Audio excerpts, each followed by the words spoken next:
Yeah. Yeah. In your house with O'Con. Hey, O'Con in your house. Hollywood in your house. Hypocrisy's head in the clouds. Curating all kind of loud. Wrestling in front of the crowds. Paragon's holding it down. Anybody can get it. Josh Joseph standing on his decisions. He is the voice. There is no choice. We is them boys in your house making wrestling noise. Moving fast just like cruiserweight action. In your house is the perfect distraction. Rumpus in your ears when you in traction. Get this work with some wrestling action. Smoke.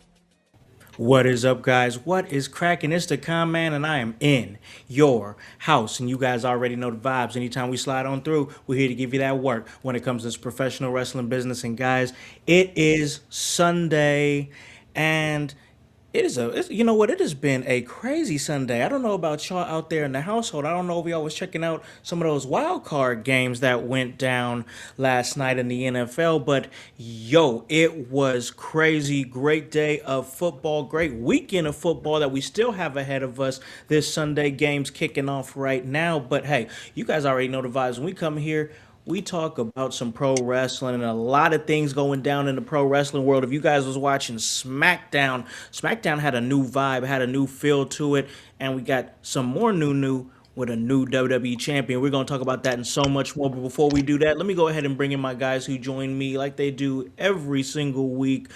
I got to bring in my guy. He is the Chaos Goblin, Kevin Calloway. What is up, brother man? Not much. You know, had a nice, relaxing weekend. Watched the Bears smash the Packers, so that was nice. Why? And by smash, I mean it was the literal embodiment of the Futurama Globetrotters game. I don't know if you guys remember that episode. I do. I do. Bro, yo, the comeback was crazy. I think Kevin might have froze up there. Oh, we got him froze up. All right, so that's just a good frozen Kevin. Hey, we got Frozen Kevin over here. All right, so that's just a good way for me to bring in a guy who I know. Well, I don't know, bro. Like, we was hitting you up about it last night. You was all playing cool and nonchalant about your Bears coming back and winning this game. That's the voice, Josh Joseph. What is up, bro? Hey, look, yes, it is me. It is I, the voice, Joshua Joseph, here on another Sunday house party.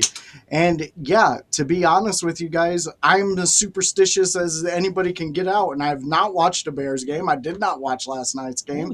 And guess what? They won. They won yet again. They won, and I didn't watch it. I had my father-in-law hitting me up, hey, come and watch a Bears game with me. And I'm like, we have a Super Bowl on the line, so no. No, this is not happening. Okay, so just to be real clear and real official, you are intentionally this is the thing here. You were intentionally kind of playing it nonchalant, playing it cool, not watching the games, staying away from the product because this is a superstitious thing for you. I just being clear. Yes. For 42 years, I have been an avid Bears fan. I have loved the Bears. I have told people I love the Bears. I've been punched for loving the Bears. I love the Bears, but this year I decided to take myself out of the equation, and we're in the playoffs. And not only are we in the playoffs, we're in there with Caleb. And Caleb is proving everybody, you know what, today I don't give a fuck if the dude puts every damn color on the nail polish spectrum on his fingernails. If he's winning games, I don't care. He out there grabbing W's, bro. He is. He's out there grabbing W's, bro. It was a fun game to watch. It was boring through three quarters. We got our guy Bryson here. He said the Packers folded, bro. Yes, they most definitely did. But all right, guys, we got a great episode here in your house to talk about, to get down to. And I got to tell you, man, we got a great guest on this Sunday, and it's a cat that I've wanted to talk to for a while. You know, I don't really know how we got linked up like that. I think it was mainly on X. Like, I saw him doing this thing over there on X, got a real good following, puts out a lot of great work, and then I started following him on Facebook, and bro was just like First off, bro be getting to it in the gym. Like, wow, the work is crazy. But he's always, posting inspiring stuff and doing great work. And, I appreciate fellow content creator out there doing their thing. And that is Joshua Gresham, Gresh of the Gresh Unleashed Podcast, here to talk a little bit of pro wrestling here at In Your House. What is up, brother man? Here, what's up, man? I had to step out of the producer role and pop on people's shows and step into the not even, I wouldn't even say guest, but just the laid back vibe, because I'm always on 10 when I'm a host. Yeah. Because it's like 2 to 3 shows a week. You'd be like, yeah, damn, it was great. So when you hit me up, you was like, yo, come on show. I'm like, shit, hey man, everybody I already know who've been following me long enough, the best time to get me is in January, because that's when it's like not as chaotic. But once that February hit, hitting the ground running, right? Rap. Yep. And it's not trying to say I'm above anybody, because I'm always trying to get on show, but when you combine content on top of real life work, yep, I have to remind myself to sleep. That's how chaotic I get. I'd be like, I'm missing something, and then I'm dozing off like, shit, sleep. Yeah, these hours. That's what you were missing. I was like, because the way my brain works is it's always on 100. Like, this is just me, just so you know a little bit about me. My brain is always on 100, even if I'm trying to go to sleep, because it's like, I don't know if it's just a ADHD deficit or something that I need to go get checked out. But the way my brain is like, I have to legitimately slow it down by just deep breaths and talking myself to go to sleep. Because if I don't, I will literally be up. I'll go to sleep at 10 p.m., wake up at 12 o'clock with a lot on my mind, to the point where I'm just like, go to sleep, motherfucker. Go to sleep. As a special education teacher, that might be ADHD. Yeah, and it could be. I know. I also have ADHD, and that happens to me. So like, there's a lot of correlation that might be a thing, and there's a lot of anxiety that comes with ADHD. It's very comorbid. So yeah. I wouldn't be surprised, because all of my paternal siblings, or not all, but like most of their kids have ADHD. So I'm just like, I wouldn't be surprised if it's a genetic thing that I just never gotten around to, like, hey, maybe I got ADHD. Because I'm not that type that's self-diagnosed. You know how some people in today's society, they like to take a questionnaire and be like, hey, I got ADHD because Google.com said I do. I'm like, no, you need to go see a professional somebody or something. Well, as a fellow Josh, I pull the Stan Smith method, and I just tell my brain, you were fired. And then I go to bed. I'm like, you're just fired for the day. I'm going to bed. I do that sometimes too. I'd be like, hey, bro, your services are no longer out. You're done, bro. You're off the clock. Good luck in your future endeavors. Yeah, no doubt. All right. So, Gresh, like I said, I've been following you for a while, doing your thing. I do want to ask you, man, before we get into today's episode, get a chance to get our followers here kind of in tune with you and see what you do. We got OG Tony here in the chat. He's saying, good afternoon, guys. What is up, OG Tony? Vibes to you, bro. Tell us a little bit about yourself, Gresh. Like, what is your background? How did you get into the wrestling content creation game, man? And yeah, just kind of put us on game about you, bro. The funny thing about that is, it's like I'm from the South, so growing up, we was all up in church. So I'm a theater church kid that started on stage with productions and plays and all that stuff. But I just started growing keen to the behind the scenes of it, because I saw how everything was set up, the cameras, the sound. So I started tapping into the AV side of things. And around that time, I started on YouTube playing video games. Like, I was literally just playing WWE, I think Smackdown versus Raw. But then as far as like the streaming era, it was like WWE 2K15. And I just kept doing it to the point where I started getting a following with that. And I started doing like commentary, like makeshift commentary on that type of thing. And that was a genre for a while, until 2K started 2K in the games. And I kind of got mentally checked out. And I was like, okay, but I still want to like contribute to the community as far as that. And then I just started a podcast, Gresh Unleashed Podcast. And that was in 2019, 2020. Pandemic hit the ground running. And I did like a reboot because I wasn't really, the perfectionist in me was not really a fan of the quality that I was pushing out because I was trying to be like everybody else. Everybody goes through that growing pain. So after finding my voice as well as basically my style of content, which is just jokes, because at the end of the day, around the time that I started that, I was like 26. So it's like, hey, you can't really take this as like you're trying to be this serious commentator. It's like, hey, you have a niche for the comedy. Like you fly off the cuff type of like comments about, hey, Drew McIntyre won the title with no fans. Tough break. Always foolproof. Like I was like that. I was just being goofy. And then I linked up with my brother, not my brother, but he's like a brother. My for sure. Best friends, Highlight Reel. He's the voice of the Unleashed anthem, which is the theme song of my show. And I was like, yo, we can really, because he was always doing his thing, but then his schedule kind of lined up to where he can just hop on with me every Monday, but then we switched to Tuesday. Like we was hopping days around until we on Tuesday. We know about that. So it was like, when that happened, I'm like, yo, we finally found our thing. And then Graham over with Public Enemies Podcast, me and him became friends somehow. I still don't know. I don't remember because around the time I was heavily intoxicated. So, who knows?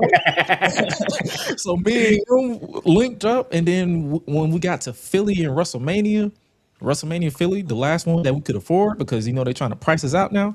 We talk about that. When we went to that, he was like, because we was both, it was at Wale Mania. We both was drunk out of our mind, and the weed didn't help either. So it was just baked, like a whole scenario. And then he was like, yo, you want to join us? And I was like, he's like, you ain't got to change anything. You ain't got to like just join us because we feel like you can contribute to our show. And I was like, fuck yeah. So that's how I became too. And then it's just like me. It's like I just started being myself. Goofy wise, like I told my brother this. I said, this is my third stage with the content creation, because my first stage was finding my voice. The second one was trying to fit in, and now that and the third is now that I have my voice, I'm just being me. So like that's why I laugh when people bring up tweets that I used to post from like 2022, 2023, where I was just out of pocket on command. And I'm like, that it's not cringe. It's more so like, damn, I was wild, but hey, I'm glad I'm not that way no more. Like, I still have moments of like out of pocketness, but I'm so locked in with my mental stability that I really don't let that, because I realized that the way that I was acting was a form of depression. Because my brother is a psychiatrist, or not only psychiatrist, he helps with veterans because he's a veteran himself. He was like, yeah, bro, that sounds like you was just dealing with a functional depression. And I was like, I'll take your word for it because you know more than I do. So let's go with it. And I just flipped the switch on my content style. Like I'm out here, like I'm not trying to promote positivity because I want someone to like. It's more so me talking to myself out loud. Yeah. And I'm just having fun while doing it. So it's like, yeah, I'm goofy, positive, but hey, man. Life. So yeah, content. And then I looked at the calendar. I am 3 years shy of doing content for 20 years. Wow. Because 2009 is when I started. And I was like 2026.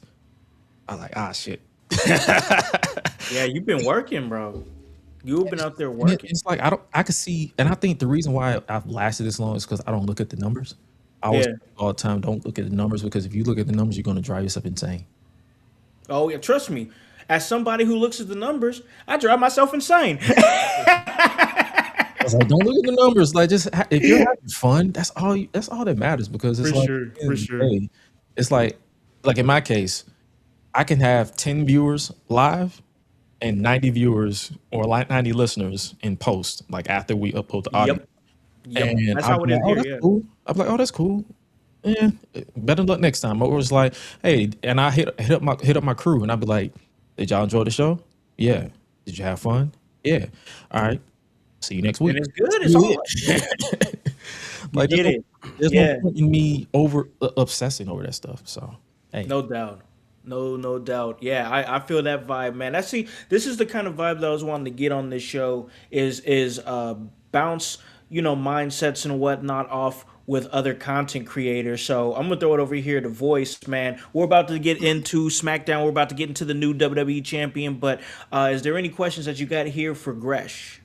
Yeah, as somebody who's a bit of a wild boy on the social media myself, I must say I do respect hearing somebody say, you basically have your old tweets. They're like scars you get. Yeah, they're there, man. Like, okay, I'm different. I have new layers of skin. You can focus on that, but if you're not checking out what I'm doing now, I'm going to keep it moving. And I really respect that out of you. But I did want to touch on where you were discussing how your brother kind of translated that into a form of depression. How did you internalize that, and what were the steps you took to pull yourself out of that? Around that time, for those of you who don't know, around that time, I literally went through I guess you could say a transition phase, even though it was 2 years ago. My mom passed in October 2023. Sorry So it kind of, I appreciate it. It kind of made me reevaluate myself across the board to where it's like, because my last promise to her was, hey, you're doing okay, but I want you to be great. And in order to do that is I want you to never change or compromise your self-worth for anybody. And that still rings in my brain because that was the last promise I gave her. And it's like when on top of me having my conversation with my brother, because even though me and him grew up in different households, but we're just alike to the point where it's like me and him started linking really like on a personal, like face to face, because he lived in Florida, I live in Georgia. So it's like we kind of separated. We were separate, but then we linked, and it's like we're inseparable now, even though we live in different states for now. But me and him had that conversation, and we just laid all of our cards on the table, and I just like, yo, this is where I'm at mentally, and even when I eventually have him on my show, he'll definitely say this is what he told me recently. He was like, bro, compared to 2023 when I had that conversation with you to now, I could tell you took what I said to heart.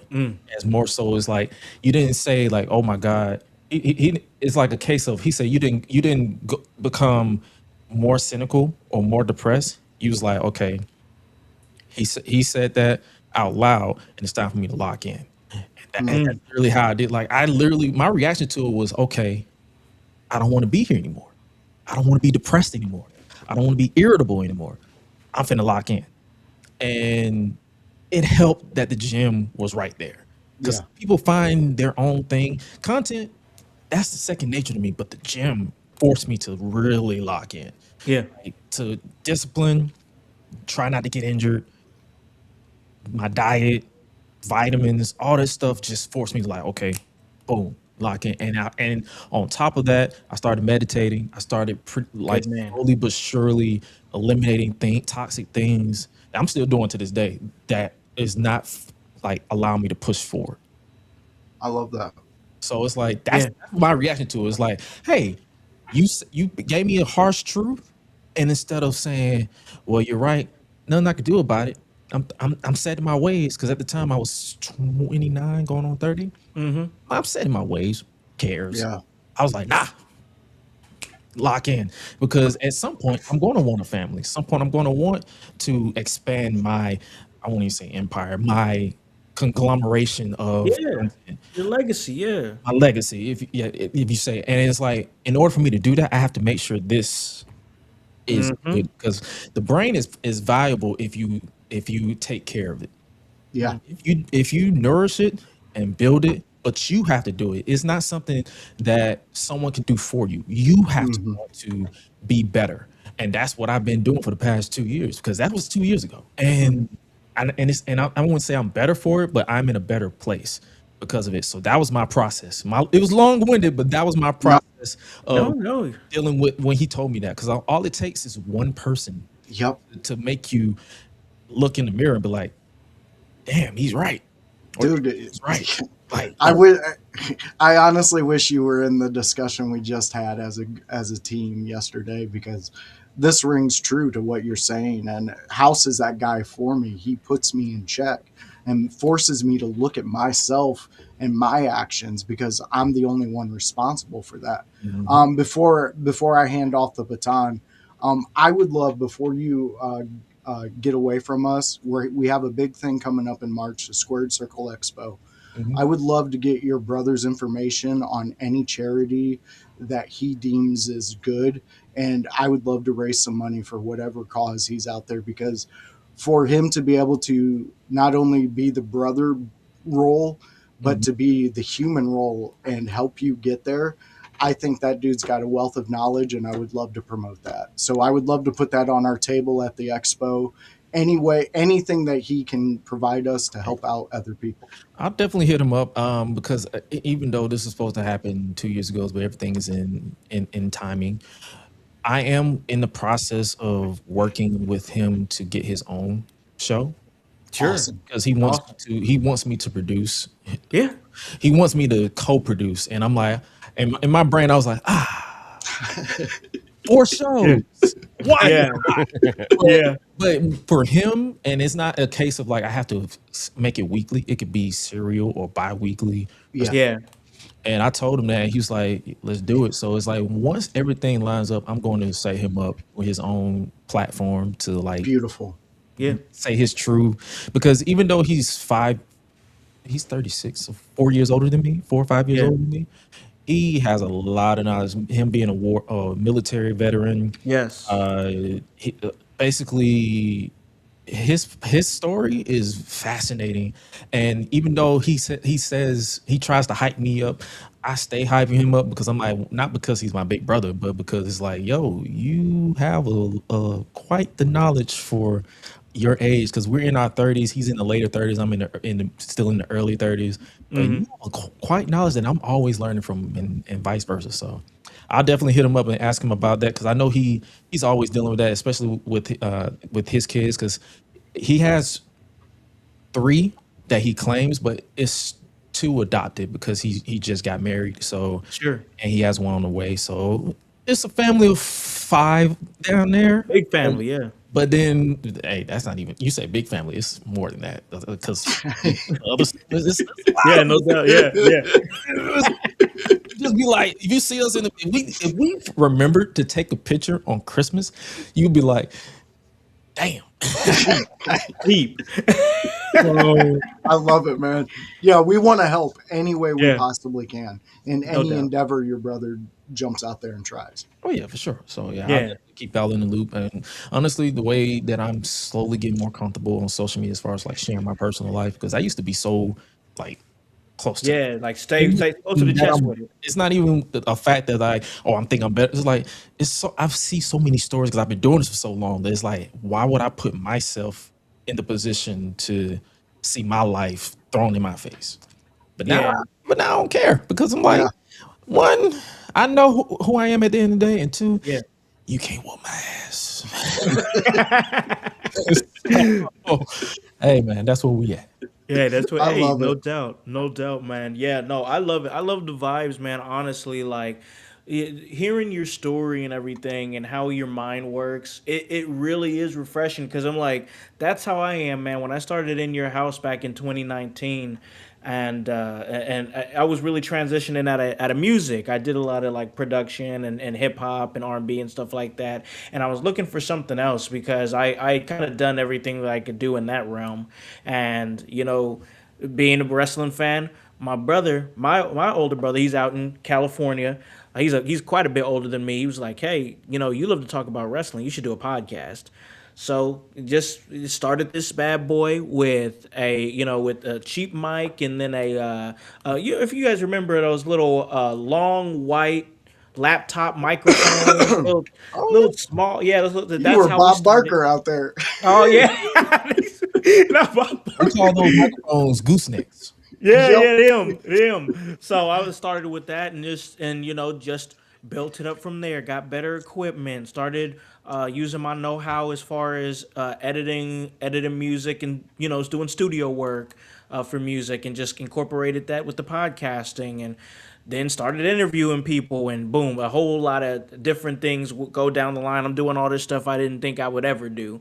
But I like your story, man, because like I enjoy the fact that you was able to do what you do, create, and then I noticed that you was able to bounce back after the loss of your mother. And I bring that up because I wasn't even in my first year of doing In Your House when I lost my mother in October of 2019. So it was tough, and I feel like I didn't really deal with that because I wasn't hot and heavy and In Your House. So I just threw a lot of my time into that, and it got to be about 20. It was midway through the pandemic when I realized, I need to chill out because I have not coped with this at all, like at all. So I wouldn't say funny, but the interesting thing about that is because someone asked me the other day, how do you continue to function? And I was like, I feel those emotions, and I stay there for a moment. Because the reason why I say I stay there for a moment is because the worst thing I could ever do is bottle it up and then let it explode later. So if I'm feeling sad, I stay sad, but then I try to find a way to get out of that. If I'm feeling irritable, I step back and be like, what's causing me to be irritated? And I find it out, and I process it, and I move forward. Because I've been sad for too long, because I lost my grandmother in 2016, lost my mother in 2023. It's like I didn't process my grandmother's death properly. So it's kind of like a double edge because I lost two important women in my life. It's like it's a double process to where I was like, okay, I really can't do what I did with this loss here, because what I did with that loss, I did the whole abusing women, as far as like using them as I call it abuse. Some people don't call it abuse, but I use it using them as an escape. I feel like that was abuse because they didn't deserve that. They didn't deserve that emotional manipulation that I was given at the time. Even though some people try to give me an excuse. Oh, you were young, but it doesn't matter. That's still dealing with a human. You're dealing with a human with emotions. So that's what I'm saying. Like this loss was like, you cannot do that again. And I feel like that's where people's growth really step in, is because if you can know that you're doing something wrong and you acknowledge it and you actually correct it the second go around, you're processing everything right. So and I say that because when you acknowledge that you got to cope, you have to process this. Don't drown yourself in work. Or work content. Don't drown yourself. Like, you really got to process it. And that's what I had to commend you for, because some people don't do that. Some people just let it fester to the point where they're still talking about the past. And as far as like, when I say talking about the past, it's like, because in this life, when you lose someone, you cannot expect the world to revolve around you.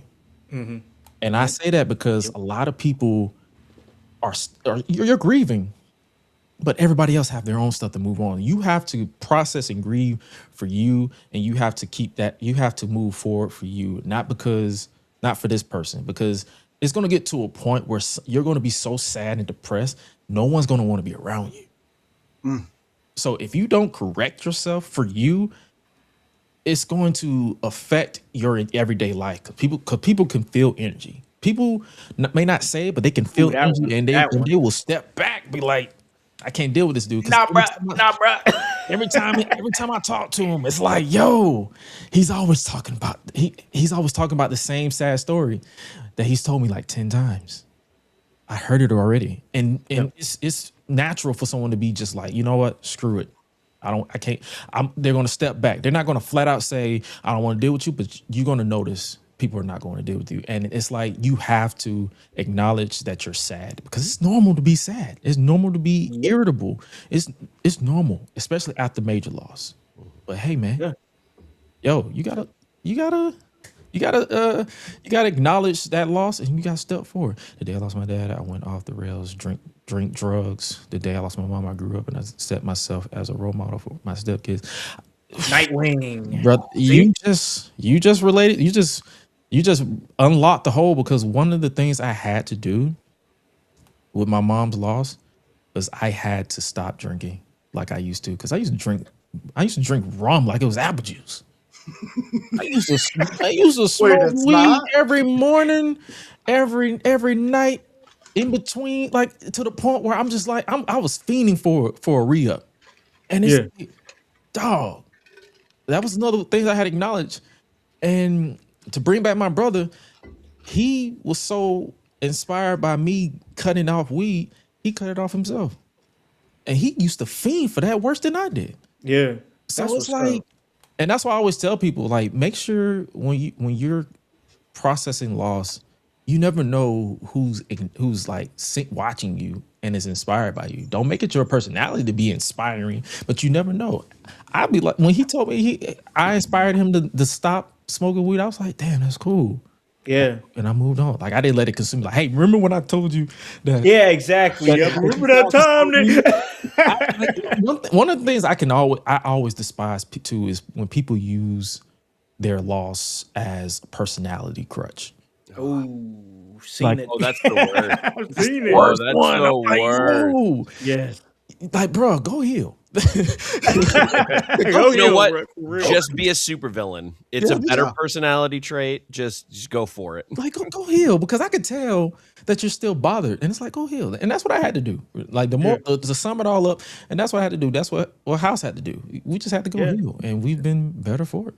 No doubt. Yeah. Dude, it is so refreshing to see somebody at your age understand who they are up until who they are, because you're always going to evolve. I mean, 5 years from now, your views and everything may change on some things, but it's so refreshing to see somebody else in a world that we do, to have that self-awareness. And I'm in awe right now hearing your story, man, and just your personal drive. It's so refreshing. Yeah. No doubt, man. I love it, bro. I love it. This is why I wanted him here on the show. But listen, guys, let's jump into some professional wrestling, because that's what brought us all here. That is exactly what got us here at this table, man. And let's start with the elephant in the room. And I'm going to give it over here to Kevin, because, Kevin, we have a new WWE Undisputed Champion in Drew McIntyre. I think when we all talked, me, you, and The Voice, we were talking on the Tuesday show, the Raw Review show. I think we were all in the same boat that, hey, if he don't win this championship, we're at a point where it's like, all right, I can't take this dude seriously no more. So I think they were kind of in a corner, but I do think they made the right move. Kev, new WWE Champion Drew McIntyre. What were your thoughts on the match and the moment? Man, I thought it was a master stroke of booking decision, because it did a lot of things at once. Mm-hmm. It gave Drew his credibility. So he's always been really good at making you care about things. But over time, if he doesn't get some level of result, now in wrestling, you don't need a ton of results to be meaningful, but you need some meaningful results in order to feel like you mean something. And Drew getting this gave him all the credibility in the world. So let's start there. And yes, it also, though, created business for Jacob Fatu. Yes. Potentially 2 matchups for Jacob Fatu, because it could be Cody, or it could be Drew, or it could be both at different times. So that's good business already. And it also gave Cody an out. He didn't lose clean. He lost because someone else got involved. And it wasn't directed at him. So it wasn't just some like cheap knockoff of like, hey, this person just going to attack the champ and cost Cody because screw Cody. No, it was Jacob Fatu was mad, and Jacob Fatu took it out on Cody. And during that time, Drew did what Drew does and took advantage of the situation. That's Drew's character. He is a menace, and he cuts corners. Yep. Giving him in this way gave him all of that through character while giving him credibility. And I loved the fact that they made this 3 stages of hell, because both guys could get a decision going up to it, which is traditionally, I believe this was back in the territory days, actually. Traditionally, it was before the territory days. Traditionally, most heavyweight title matches, as people traveled to different places, were 2 out of 3 falls. And the reason that is to make sure that the local guy could get a pinfall on the champion. That way it gave him credibility going forward, even after he would lose and not win that title. Right. So I love 2 out of 3 fall matches, because it allows you to do that. Yeah. It allows both people to look like a threat no matter what. Yeah. I think Cody's better on the chase, so we needed him to not have the title as well. So traditionally, again, I've said this before ad nauseum on shows, faces are better on the chase. Heels are better as long-term champions, because a heel can hold that belt and keep making it interesting as a game of essentially, keep away. Whereas faces, if they hold the title for too long, it becomes a problem. Cody wasn't stale in the sense, but people will start turning on a face that holds a title too long. And because of that, he needed out of the title. It doesn't even matter if he wins it back in 2 months, really, because it refreshes it even a little bit. Mm-hmm. He wins it back at Mania, cool. It refreshes the run. We're back at square one. Yeah. True. And it allows people to get behind him again at least a little bit. And it allows people to see a champion who lost it get it back on a chase, as opposed to just kind of sitting with a title and not having a meaningful piece of business. Yeah. So that's kind of my thoughts when it comes to the WWE title. I think it's a great move. And it frees up new matchups at the top of the card going into Mania. Yeah. And that was sorely needed. Sorely needed on the WWE Undisputed Championship scene. They needed events, because it was log jammed with all last year, and including this month here, it's been Cody Rhodes, it was Drew McIntyre, and for a while there it was John Cena, and he was going through his his tour and whatnot, and having his different opponents, but at that time he wasn't losing. The plan was for him to give it back to Cody, and that happened at SummerSlam. So I think this was the refresher that it needed, honestly, because man, I got to tell you, as much as I love Drew McIntyre, he is great. He knows how to make you care. That's one thing I could definitely say about him. But my mindset was, how many more bracelets are you going to snatch? How many more photos are you going to burn and then not win a WWE championship? Listen, I'm just saying, bro. Drew is a thrice winning player hater of the year. So if the player hater's ball was real, he'd be winning it every year. Locked in, bro. But he needed something. I agree. Yeah, he did. So, okay, all right. I've been waiting for this take. After this, I'm going to give it to our great guest, but I've been burning for this take right here since SmackDown Voice. I'm looking at you, bro. Because I know where you've been at with Drew McIntyre. We've been talking about it for months. We're here now. He's got the title. They changed it on a SmackDown, bro. Where are you at now? Well, let's just say, finally, we got Drew McIntyre hitting that shit. Finally. And it was in front of a crowd, Josh. It was in front of a crowd, a live crowd. And it lasted more than 5 minutes. It lasted more than 5 minutes. I'm happy for Drew. I hope that this does give him the boost that we've been calling for with him. I will say the X post that he put the next morning with him curled up next to the title.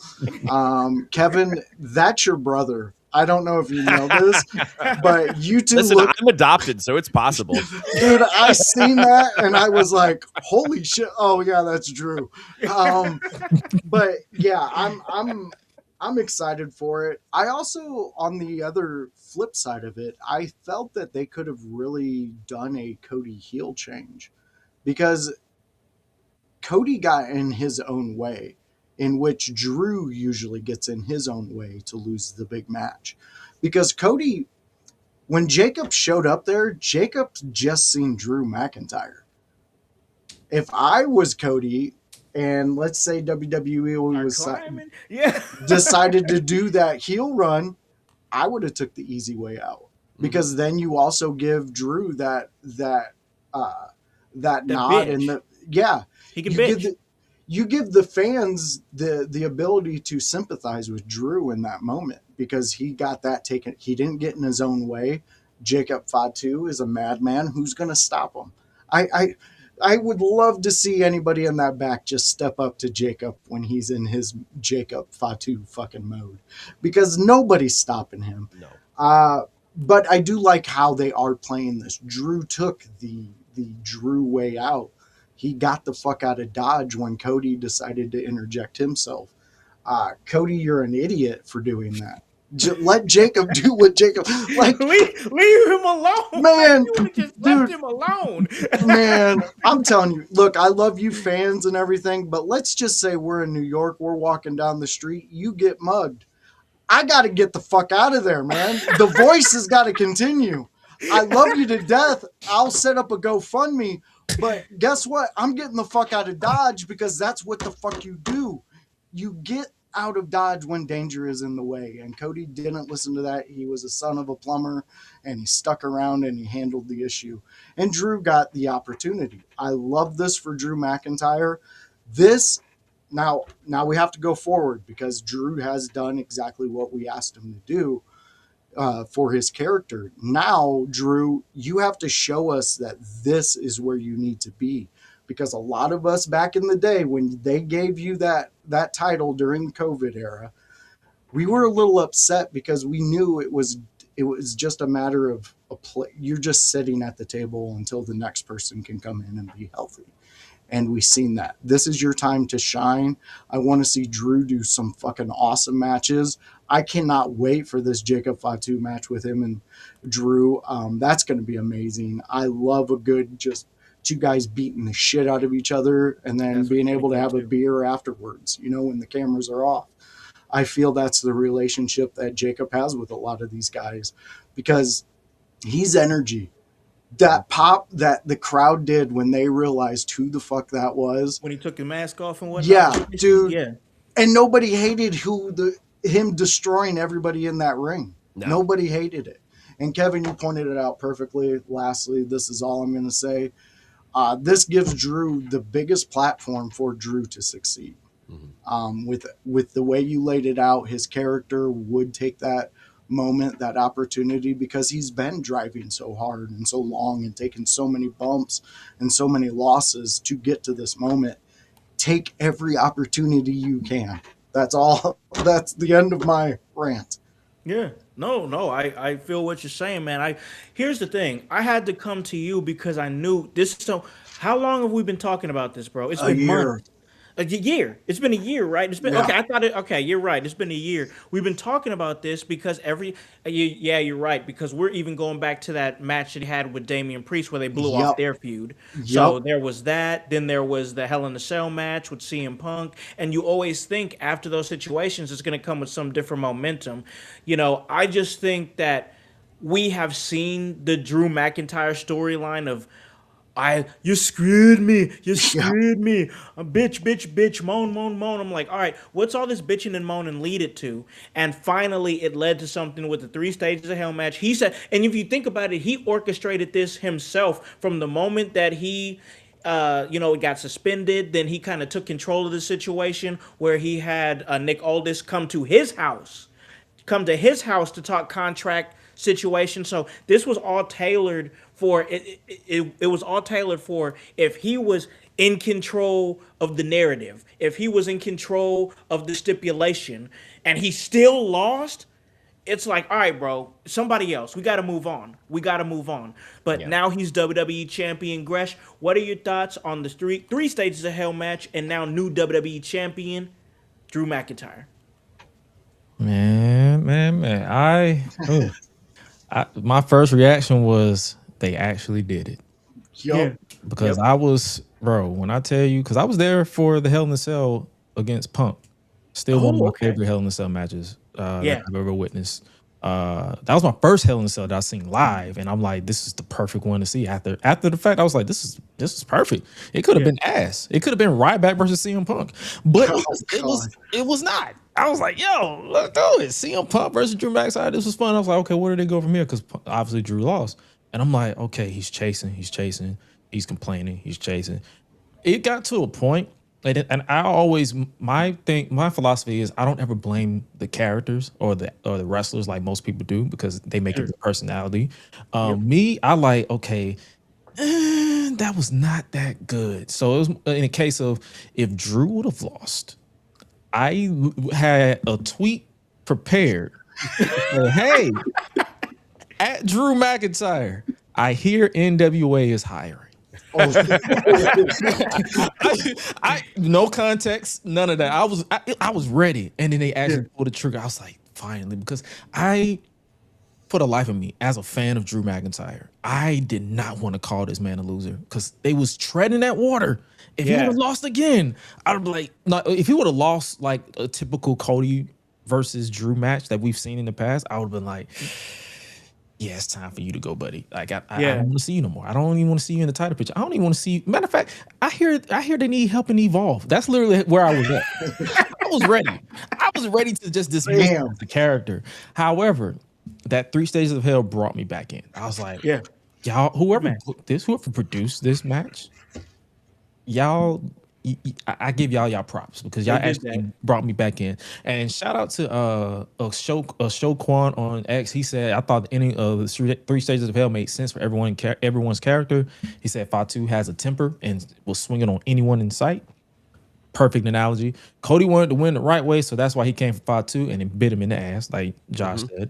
And Drew would do anything to win by escaping the cage was the best option. And I'm like, that sums up my reaction to the 3 Stages of Hell, like, because people they like to find little things to nitpick, and I'm just like, this is actually the perfect way to I guess you could say extend, like if they want to revisit Cody versus Drew, this is the perfect way to extend it because Cody did not lose clean. Drew is Drew. Like, I need people to understand that just because Drew McIntyre is a big son of a bitch doesn't mean he has to be a monster heel every time. No, right. He needs to be a chicken shit heel. It's fine. I promise. It's kind of wild, not to interrupt too much, but it is kind of wild for people to not think that large people could be chicken shits. Because it adds something different when they are large, can back up their words when they need to, but ultimately choose the path of least resistance and then are just chicken shits anyway. I feel like a lot of people didn't watch a lot of sitcoms growing up because there was always this one point, because I remember my first show, I forgot what's the name of it, but there was this big dude, he was intimidating, and he's like, my name's Tiny, and I'm like, oh my god, I watched that sitcom. Why is your name Tiny? And then the way that they rid him, he was a chicken shit. He was big, but he was scared as shit, and I'm like, yo, those type of tropes exist. Even in wrestling, there's like I can't think of out the top of the dome who else was a chicken shit heel, but they was big. Like you, like yo, you are too big to be scared. Like what? Are we doing? Well, even like look at like Triple H. Like he was big, but he was a chicken shit. Like he was a fucking asshole. And then sometimes you write it off as intelligent because it's like, hey, I'm not finna this dude is too overpowered right now. Like he has resiliency on lock. Like this dude kicking out of everything. Yes. Fuck it. Low blow. Dude, and that chicken shit, the chicken shit heel as a big guy, they did a whole group of that with the oddities where they made Luna. She was the pit bull. She was the one who would attack. And everybody else in it was kind of, the society where they were castaways and things like that. And it took her actual leadership for them to actually be like, hey, dude, you're close to 7 foot tall. You should be crushing motherfuckers, not running from them holding a teddy bear. But I'm a teddy bear, literally. Like, exactly. They're like, I'm a teddy bear. So it's like, I can't really dominate a lot of people. I'm just a nice guy, or Yes, Yeah. I just want to be an asshole. Because some people's personalities, even though their personalities don't fit their body type, you be like, you are a big asshole, or you a big chicken shit. Like, what is happening? So that's how. And the funny thing is with me too, it's like my current consumption of wrestling nowadays is like I don't try to overthink it. I'm like, well, that was good. Well, that was bad.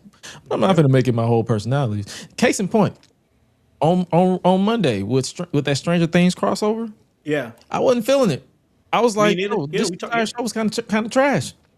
I didn't make it my personality the entire week to be like, you know what? This was trash. 4 days later, bro, move on. I know. Well, You know how many shows didn't gone on since? yeah.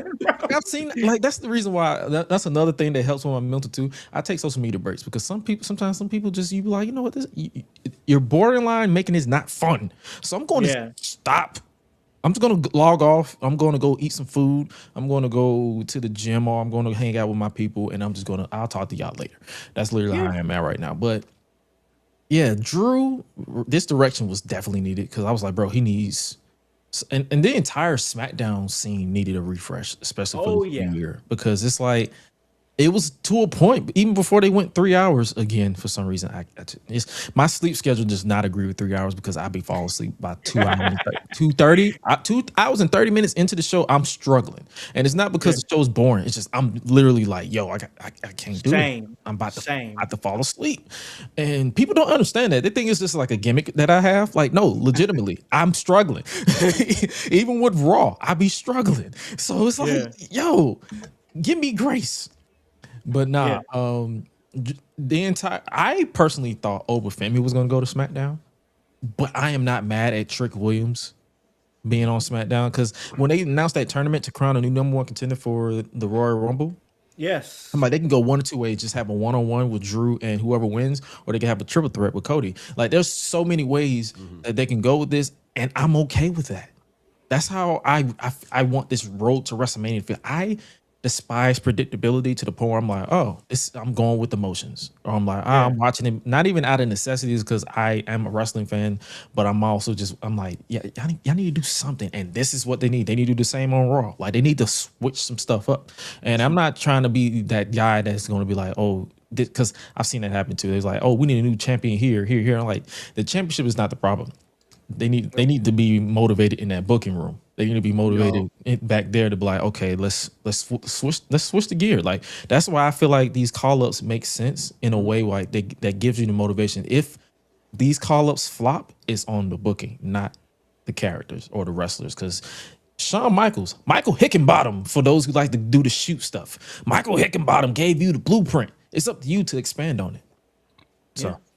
That's true. No, it's, and it's just a perfect transition because I wanted to talk about that fresh feel on SmackDown, the new characters that we have on there with it going to 3 hours. Because, Gresh, I'll tell you, man, when they said they were going to 3 hours and I was watching the 2 hour product at that time when nothing was going on, I was like, oof, I don't know if this is the right move. I don't know if going to 3 hours is the right move because you're having trouble keeping me right now. But the shot in the arm that they needed with Matt Cardona, Jordan Grace, the return of Jacob Fatu, Trick Williams now in the mix, and already he's lightweight in the title picture right now, with these qualifying matches they're going to have that can lead to the Fatal 4-Way at Saturday night's main event. And then whoever wins that is going to face off who it looks like is going to be Drew McIntyre at the Royal Rumble. So I want to throw it to you real quick, Kev. What are your thoughts on the new 3 hour SmackDown with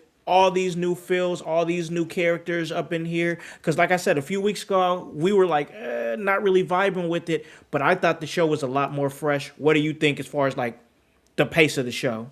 Well, first of all, Tank Top Sunday, hell yeah. But second, it felt while we were going through the Cena farewell tour that we were in a large holding pattern for a lot of other people. And it's not a bad thing because nothing was going to overshadow the Cena farewell tour. So it felt like everyone else just kind of stood still, like in a time freeze while we did the last part of Cena's run. And now we're seeing everyone getting called up. Now we're seeing those shots in the arm, and it's super fresh, in my opinion, in the sense that all of these call-ups can do different things with different character standpoints. And yes, I agree with Gresh as well. It gives that shot in the arm to the booking, and it gives them different things to work with. It is on them now to work with it. It's also on the people. I do slightly disagree in one sense. It is on the wrestlers to get it more over. It's mostly on the booking to make sure it makes sense. But it's also on those wrestlers and on those workers every time they get on that screen to eat up that screen time and make the most of it. And we saw it with Trick Williams when he was in the ring talking with Orton, and just he ate up that scenery, and it was great to see, because I loved seeing him interact with not just Orton last week, but Sammy the week prior. And the way that they're already introducing him, they're subtly putting in our heads, oh, Trick Williams, a main event guy. Oh, Trick Williams, a main event guy. He's not starting, chasing a United States title. He's not starting, just beating random people. No, his introduction was Sami Zayn and then Orton. Then he beat someone. Yep. So now we've established, he's the important guy. Perfect. Yep. Because now, even if you haven't followed NXT for some reason, you now think, Trick Williams is a big deal. Yep. That's it. And that's the important thing to do when you're bringing up people, is to know their purpose on your roster. Not everyone, and I know everyone has their favorites, but not everyone is going to be a main event guy. Most workers and wrestlers are generally okay with that, because they're still going to have TV time, hopefully, and they're still going to get a place on that roster and still get paid for a job, which is great. But if you have a plan and you want them to be meaningful, this is kind of how you do it, is you have them rub shoulders with the main event guys immediately. Because if you don't, you're going to risk them feeling like they aren't as important. So I love Trick Williams' call-up. I love bringing back Matt Cardona, because Matt Cardona is one of those guys that can make anybody look good and make things feel meaningful no matter what you give him. He and his wife are the king and queen of making chicken salad out of chicken shit. It's amazing. It's true. And I'd love to see them paired together at some point, because I think that'd be a fun little tandem at some point. But maybe that's just selfish thinking. Jordynne Grace is a shot in the arm to the women's division on SmackDown too, because that division just felt a little aimless, in the sense of you're putting a lot of your top stars in the tag division. So you have Nia Jax and Lash Legend in the tag division. Cool. Bolster the tag division. You have Alexa Bliss and Charlotte Flair in the tag division. Cool. Bolster the tag division. I like making the women's tag division seem more meaningful, but because you're doing that, you have a lack of main event power for the women.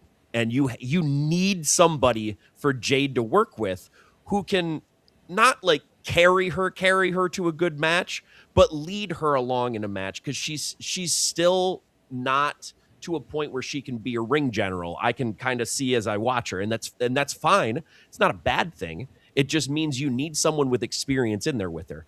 Jordynne Grace is an excellent person to put in with her, because Jordynne Grace has a lot of experience leading people.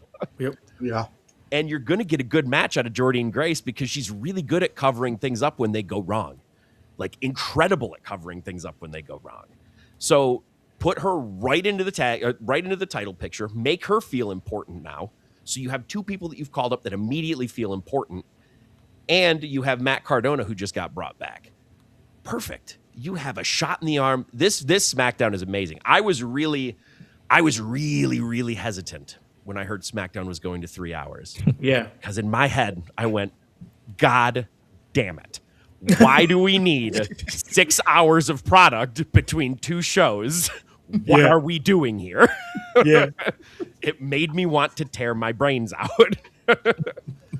But after seeing the SmackDown, I'm a little more convinced that the 3 hour move was a good idea.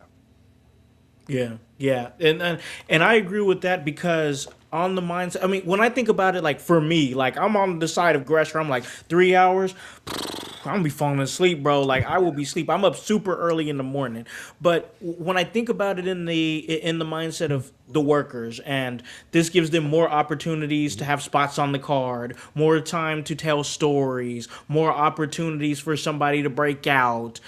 So at the end of the day, I think that it was a great move. They needed this shot in the arm, especially since, and I know I sound like a broken record out there, household, but I'm just going to say it. Raw, you got to have Netflix. CW, that's NXT.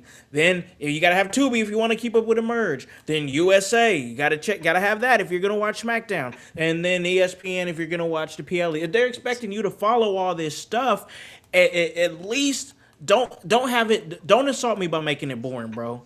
Like, don't insult me by making it boring and as watered down as possible. So it's going to ebb and flow at some point. So, like, for sure. Not always going to be high highs. There are going to be low lows and bookings just because that's how storytelling works. You can't have a roller coaster ride without dips. You can't have, without the ascension of cranking up that hill, you can't have the downfall where it's really exciting. For sure.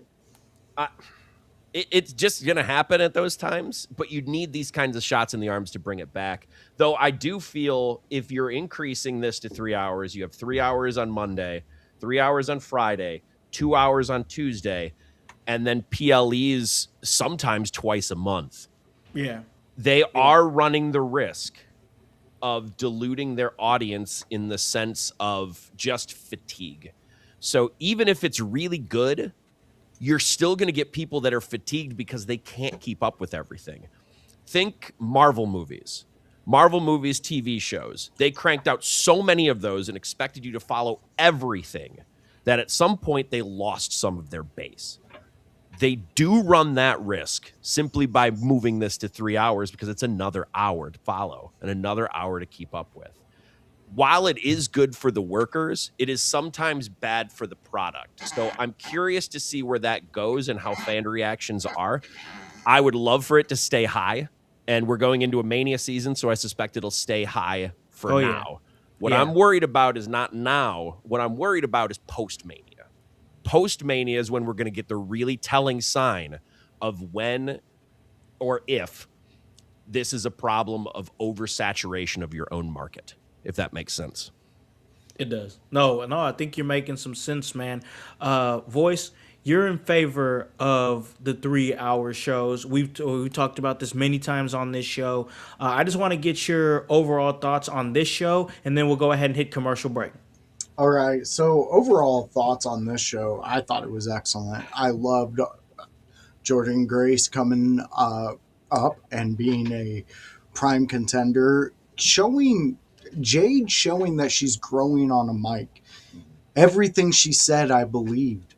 Every movement she made was champion movements.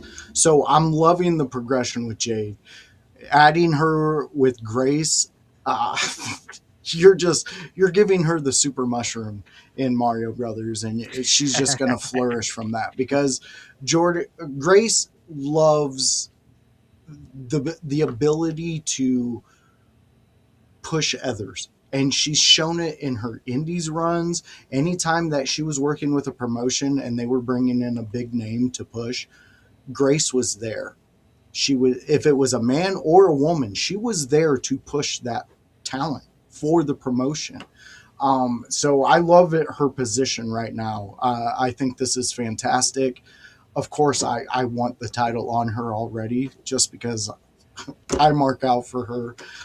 She's my WWE Willow Nightingale over here.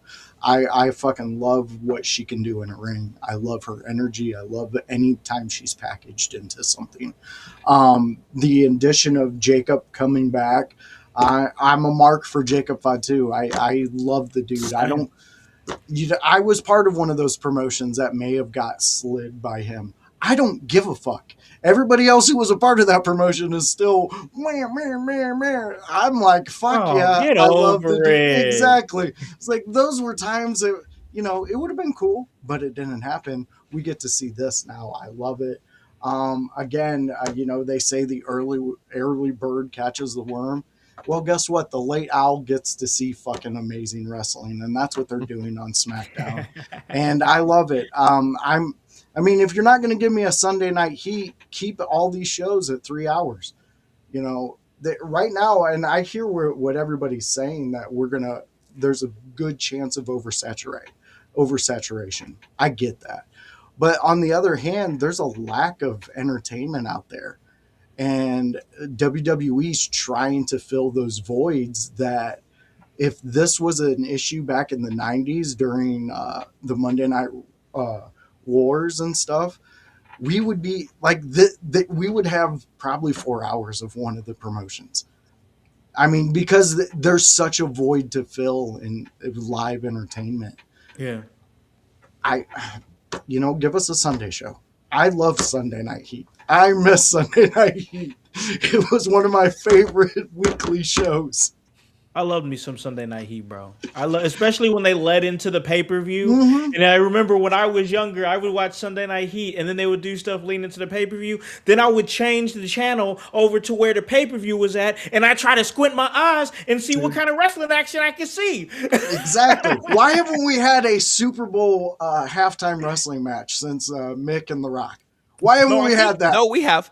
We had one from NXT, I think. Yeah, NXT did it, yeah. NXT with my apologies. It's not enough. There needs to be one every year. Yeah.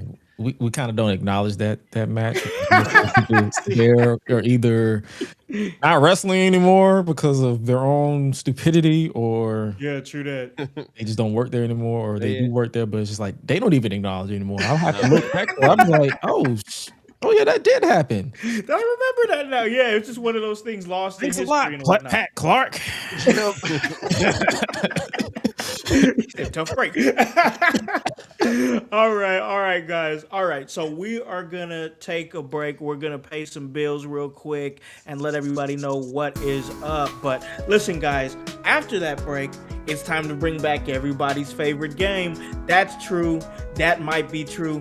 That's ridiculous. I'm going to play with the fellas here. We're going to keep Joshua Gresham here. That is Gresh over there at the Gresh Unleashed Podcast. We're going to do this thing right on the other side of this break. Hello, everyone. It's the Pope Elijah Burke, founder and president of the Love Alive charity. I wanted to take this brief moment to share with you my charity's continued humanitarian efforts to positively impact the impoverished communities in and around the greater Jacksonville area. This cannot be possible without your support. If you'd be so kind, please take a moment to visit our website, love-alive.org, to learn more about the charity and its mission. Also, feel free to donate to our 501c3 organization that operates off of the donation of the public, which is you. Whether that be by website or via Cash App, $1 help makes a difference in the lives of others as we continue to positively influence many people by being the change that we wish to see in the world. Welcome to the Brainbuster T-shirt website where your favorite podcast team in your house lives. Look at all these fantastic options you have.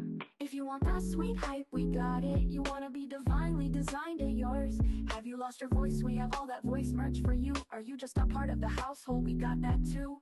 Brainbuster Tees is where IYH live.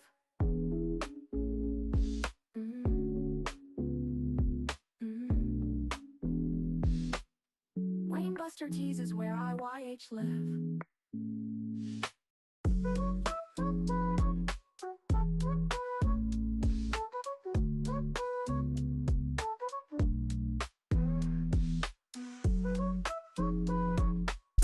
In your house with O'Con.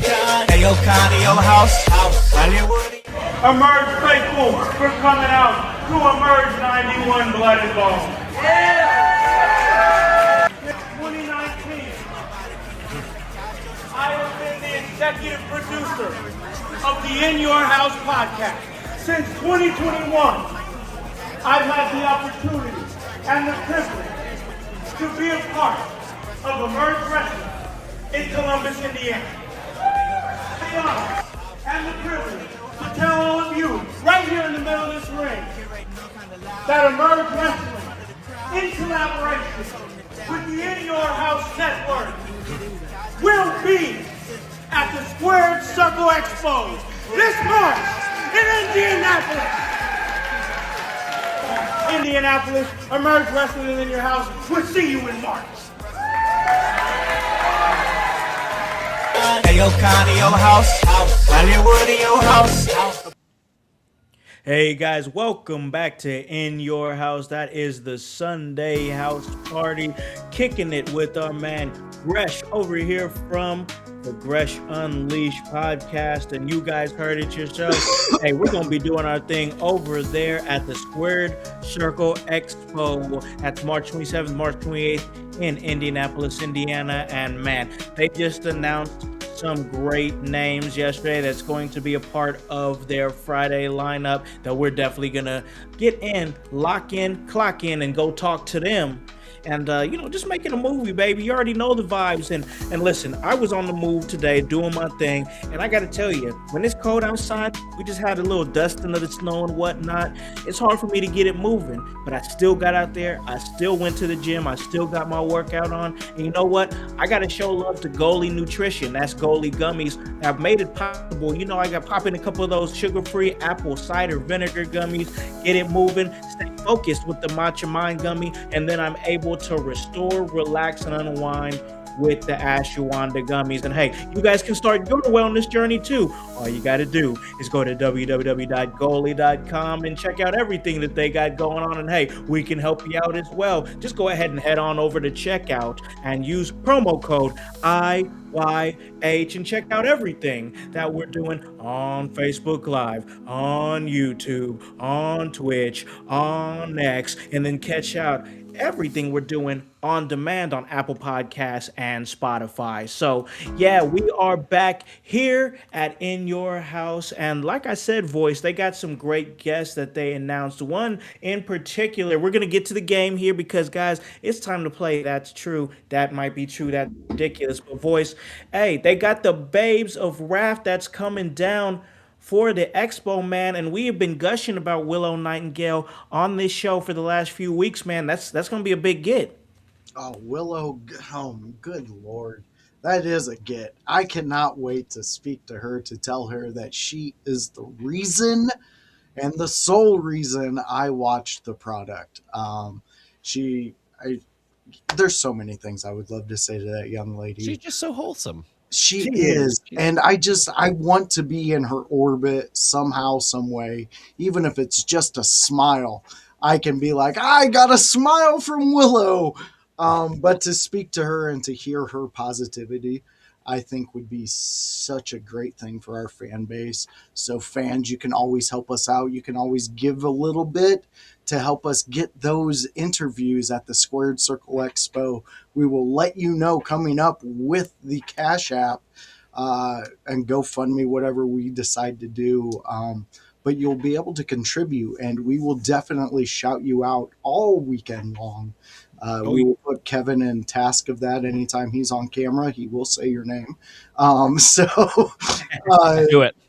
We want to make this special, and I honestly think talking to people with the mindsets of Willow, with the DDP, with all the amazing talent that's going to be there is going to be fun and entertaining for you as fans. Yeah, I'm excited about it, bro. Most definitely. Just trying to go in there and have some really, really great interviews and talk to some great talent. So let's go ahead and jump into the game now. That's true. That might be true, or that's ridiculous. For any of you new listeners, you new followers here, here's how we do this, all right? I'm going to go around the panel here, starting with our great guest, Gresh. We're going to start with him. And I'm going to put out a statement. We're going to talk about things in WWE. We're going to talk about things in AEW. And I'm going to put out that statement, and it is going to be, once again, first it'll be Gresh. I'm going to ask him. He's going to tell me if the statement is true, if it might be true, or if it's ridiculous, and then, just give us a reason why. So, fellas, you ready to jump into this thing? Oh, yeah. Head first. Let's do it. Let's do it. All right. So, we were talking a little bit about how people felt about the Monday Night Raw that just passed, the Netflix anniversary and the collaboration with Stranger Things. And I had looked on the internet, and just like Gresh had said, there's a lot of people who said this episode was trash, it was garbage, it was, one of the worst in the last year, blah, blah, blah, whatever. And I will say this, when I gauged those reactions, I know there was a good amount of people that said, well, I thought the episode was trash because Chris Jericho didn't show up. There was no Jericho. Where was my Chris Jericho? Where was Y2J? Where was he at? Oh my God, everyone was complaining about Jericho at AEW, and now he's going back there, and now they're whining that he's not there yet. Jesus Christ. No, listen, bro. Sorry for interrupting, but Jesus. You're good, dude. You're good. So this is going to be the statement here. Here it is here for Gresh. Chris Jericho returning to WWE in 2026 would be one of the biggest wrestling stories of the year. That's true. That might be true, or that's ridiculous. It's true, but not because it's going to be good.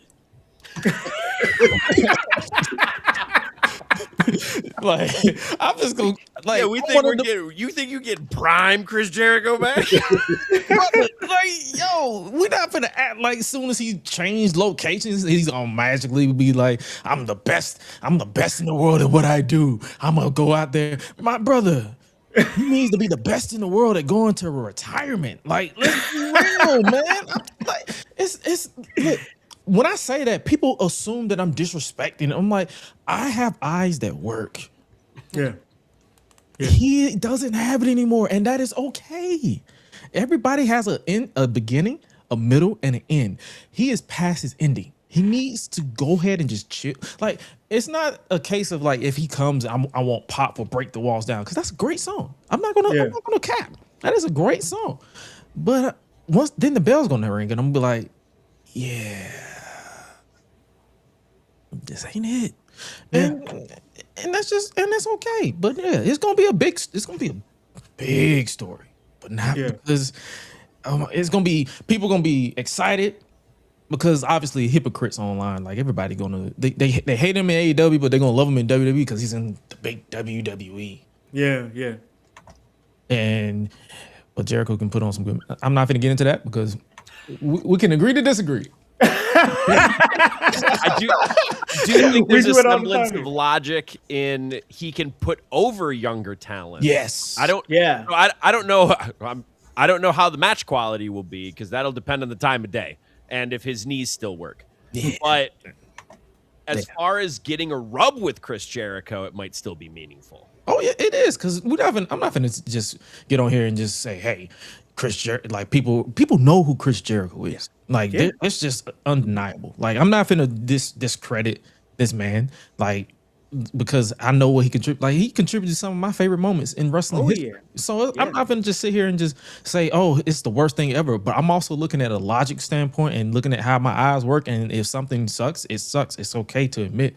But if it's great, I'm going to tell you it's great, because I'm not gonna sit here and lie, cap, like I wasn't one of those who was singing that Judas song during the height of the pandemic. I was like, I'm like Judas. I'm doing that. But over time, I'm just like, okay, let's do something else. And it got to a point where I was just getting flat out bored.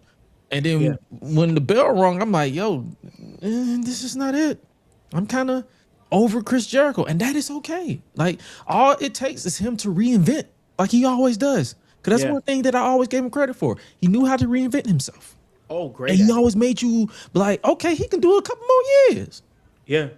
This last few years, I'm like, can you go away already? You know what? It's funny because I was saying the exact same thing, like Undertaker's like last 2 or 3 years. I was like, bro, I love you, but it's time. It's time. And I say that with nothing but absolute love for the Undertaker. But I was like, bro. And then that tag team match happened at Saudi Arabia with the Brothers of Destruction and DX and Shawn Michaels came out, and I'm just like, man. That match was horrible. But then he had that tag team match with Roman Reigns against Shane and Drew. And I'm like, oh, you hit this well. Like, I forgot that this is the same guy that was that was thinking up the joint. It's crazy, but no, I'm with you. I think as far as going back to Chris Jericho, I think the moment will be big, but I got to throw it to Kev here, man. You heard it right there. Chris Jericho returning to WWE in 2026 would be the biggest wrestling story of the year. That's true. That might be true, or that's ridiculous. I'm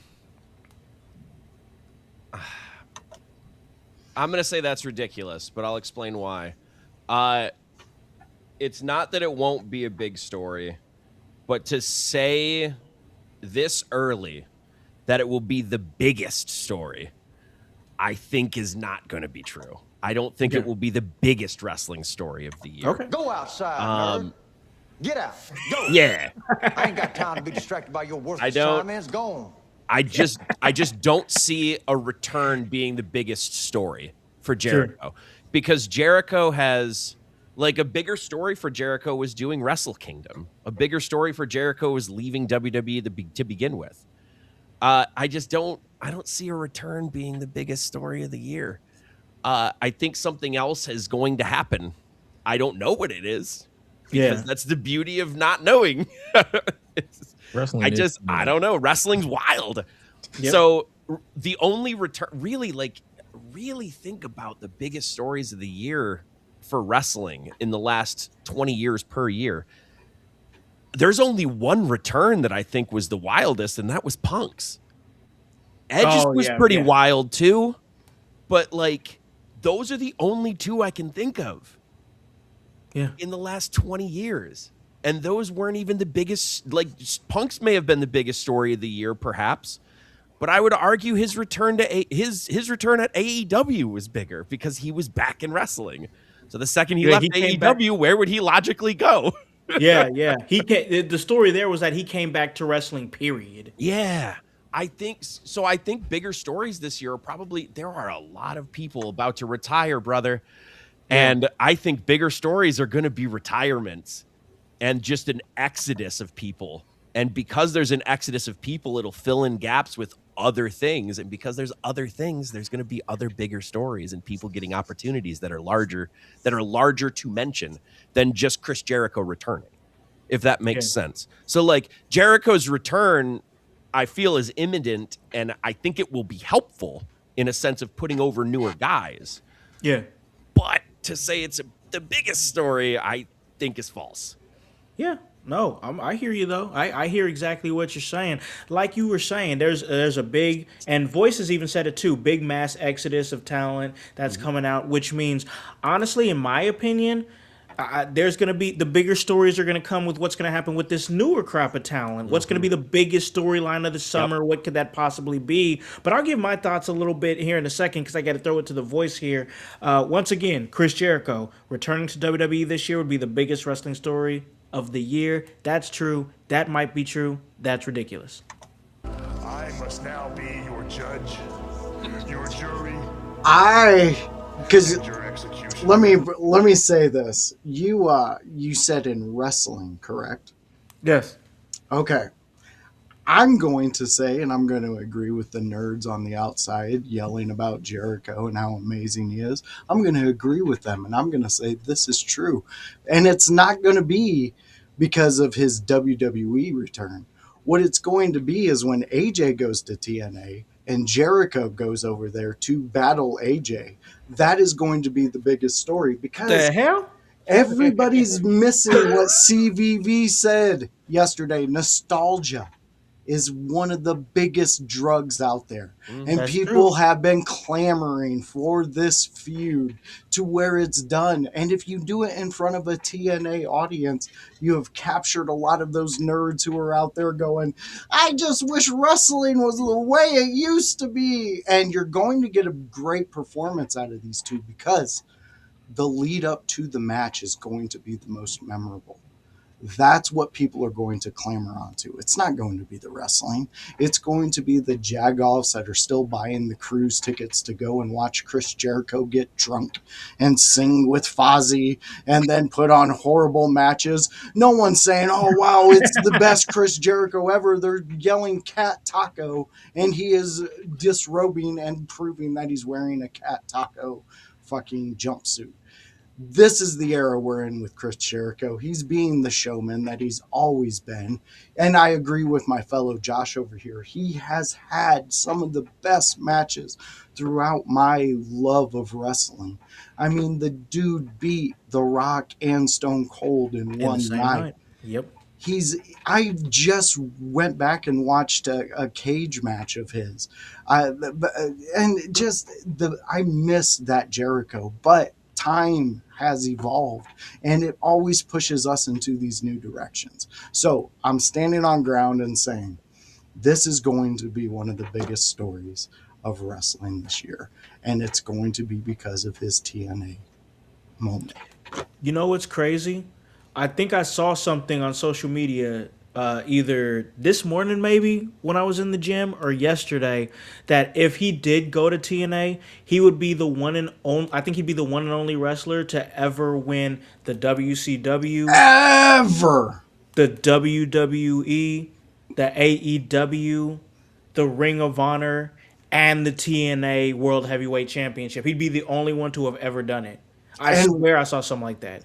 That go back. Correct. I also think he would be one of the only people to have a major run, or a run in general, I guess, with ECW, WCW, AEW, New Japan, TNA, and WWE at some point. So I could see it. I could see a world where Jericho argues to be on TNA.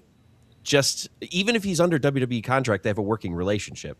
Yeah, exactly. So he could lobby to just take a month and do a TNA run real quick. And if you have AJ there, to me, that makes the most sense. I know when he gets to the WWE stage, that's where the younger talent's going to get the rub. To me, off the top of my head, Trick Williams versus Jericho, the lead up to that match is going to what captures a new generation of fans. I'm telling you right now that you got money right there. And it's not even in the match.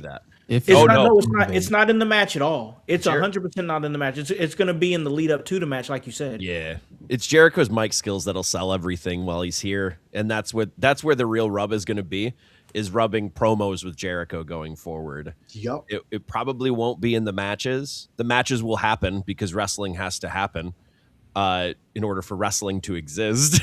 But the promos are probably going to be the actual insights. And Jericho, whether it works or not, Jericho is one of the more creative workers that have ever come across wrestling in being able to rebrand himself and get those ideas to other people. So regardless of how he is in front of a camera, I do believe he will be a major asset going forward for WWE backstage. Oh, God, yeah. In a lot of different ways. I mean, not just like being an agent of matches or anything like that. Like, couldn't you realistically see Chris Jericho as like a good like general manager of a show or something like that? Like, Mike's skills are the only prerequisite for all of those positions, and he has them. Exactly. So he'd be great in something like that. All right. Let's go ahead and move on here with the game here. We're going to move on to a little bit of AEW because we talked about Jericho coming to WWE. Let's talk about things going down on AEW. And I got to tell you, I checked out, I was really checking out a lot of football yesterday, but then this morning I checked out some happenings over on Collision, and I saw a promo from Mercedes Moné, and we saw last Wednesday on Dynamite that fun segment with Willow Nightingale and her in-ring celebration of becoming a two-time TBS champion, and Mercedes ended it with a lot of cake on her face. What I want to say is this, because that promo right there is exactly what hype called for, like, what, Voice, 2 months ago? Where she loses all her titles and then crashes out? The promo was done well. I liked it. I enjoyed it. But from this came Mercedes announcing that she is stepping away from AEW. And that is, that's a crazy thing to me because she's killing it right now. I think she's been doing some amazing work. Awesome work. So I'm going to bring it up here to this. And this is going to be the statement here. First, throwing it out there to Gresh. Mercedes Moné walking away from AEW at the height of her run is the best possible long-term story development for both her and the AEW women's division. That's true. That might be true, or that's ridiculous. That's true. As someone who's been very, I guess you could say an advocate at this point of this run that Mercedes, because I've been seeing a lot of pushback from it, and I've been like, no, there's a reason why she's winning the way she's winning, because whoever takes the title off of her is gonna be big for them. And I love the fact that it was Willow. It was the last match of 2025. I'm cool with that. So it's like, this makes sense for her character because she's so obsessed with winning and winning titles. You're finally losing these titles. You already lost a big one twice, and now you lost the title that you've held for over a year. You got to step back, and you got to. So it's up to. It makes sense for the character for her to go away. So it makes sense, and I feel like the reason why I say is a good. It's not detrimental to the division because that women's division is so good right now. TBS World doesn't matter. Tag team now, so it's like her absence isn't going to break that division. Like I feel like it would have a year ago because a lot of other people were still kind of trying to find their place. But now, if she goes away, I say give her 2 months off.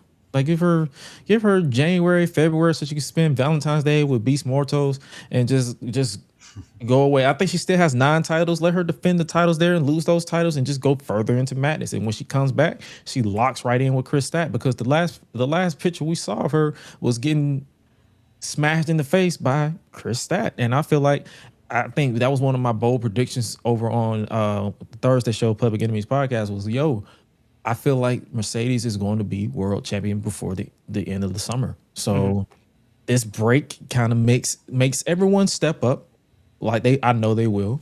And when she comes back, it's going to be a big deal because she's going to come back for revenge. So it makes sense. Yeah.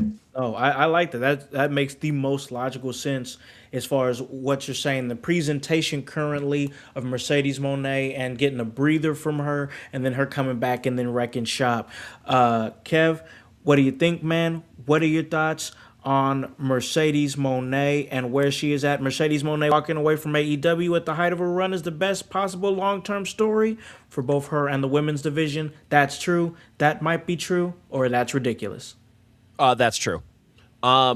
Generally speaking, if you stay somewhere too long without taking a break, I think there's an old saying of how can I possibly miss you if you don't go away? So if you're at the height of a run, you're not risking going on a downfall of the run and losing that popularity by walking. It's better to take the break and then come back than it is to stay there for too long. It's kind of like if you're invited to a house party and you go there, the height of the party hits, bang, and then people start leaving, and then you stay 3 hours after the party, and the host just wants you to go away. Run, bitch! Run! Exactly. Don't stay in the house, brother. Leave. You have to leave. That's literally me. Literally, I have a battery. After a while, I'm like, it's time for y'all to go. Hey, man, there's like 10 people on this shitter. I got to go. It's time you got to go. I can't do this anymore. I'm good. I have the same social battery, Gresh. But, like, you want to leave at a time where you're very popular so that when you come back, you retain that popularity. Because if you stay, then you risk losing some of that popularity. So it's better for her to go off and do exactly what Gresh said. Go lose the other titles, continue your crash out elsewhere, and then when you come back, it will be even more impactful because you're going to come back 9 titles less. 9 titles lighter. Yep. Let's just take all those titles off her, because then I think Gresh's bold prediction, I might actually agree with. By the end of the summer, she probably holds the not the WWE, the AEW women's title. Like, That's a charm. I see it. I could see it. Me too. No, me too. I like, and then it's like OG Tony is saying here in the chat, and he said it here on our Thursday show when we had the big discussion about Willow. He thinks that the bigger story here is that Mercedes is going to win the AEW Women's Championship and then eventually lose the AEW Women's Championship to Willow Nightingale. So it does seem like they're building them as eternal rivals. So that would make sense. Yeah, it really, there's definitely a lot of like Io Rhea vibes between those two, like to where they're always going to be affiliated with each other in some kind of way because of the history that they have in ring. But Voice, it's your time now, brother. Let's get some of your thoughts on Mercedes Moné walking away from the AEW scene at her height. At the height of her run, and it's the best possible long-term story for both her and the women's division. That's true. That might be true, or that's ridiculous. This might be true. I'm saying that because Mercedes, for whether you like her or you dislike her, she has made an impact, and a powerful impact, in AEW. And for her to be one of the reasons what they did to Willow as soon as she came in, for me to kind of go away from AEW, to this run, this explanation by first Jones. I mean, Jones seen this. Josh, you're saying you've seen this a long time ago. I should have been more tapped into what you were saying, and I could have enjoyed, instead of being one like, oh, they're giving her another fucking title? Cool. But now in the past few months, I've come around to where I respect everything she's doing. I mean, I think she's doing fantastic work. Mercedes Moné has said, I don't give a fuck what you say about me. Watch what I'm going to do. I made a division more powerful. And I love, if we go back to CVV and his recent interview with Raven, I also covered Raven years before that.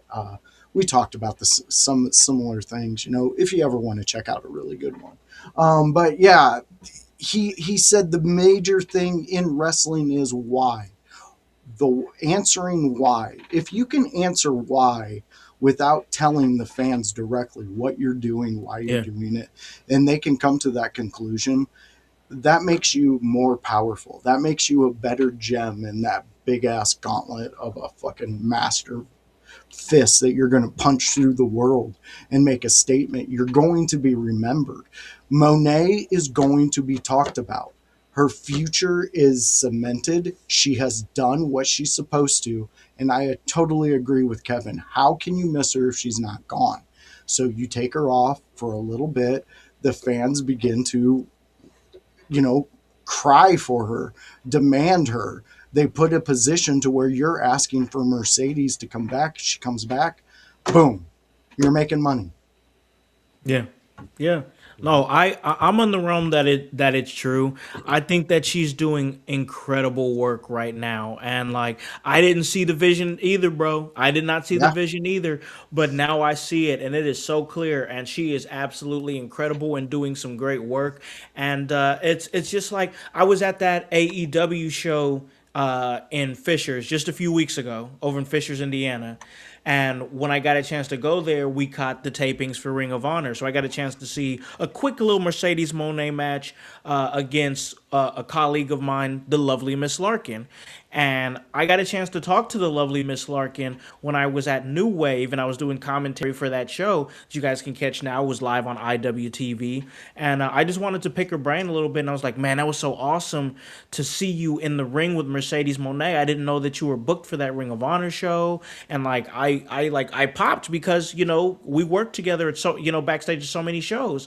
And she even said herself, she was like, yeah, like I'm a lot better for just having that quick 3-minute match with Mercedes Moné than I was before. Like things have changed for me in a way that when people saw me in the ring with her, and I'm like, this is the effect right here. This is the Mercedes Moné effect. This is the rub. This is what Mercedes Moné is doing. Even on a quick little squash match, a 2 or 3 minute match on a taped show in Fishers, Indiana, a wrestler was made better for that. Yep. Mm-hmm. And that rub is a real thing. It's not just something you pay extra for at a massage parlor. You can actually get a rub that is going to last in your career and make it meaningful. Yeah, man. She's always... You're wild, bro. I think you broke Gresh. I did.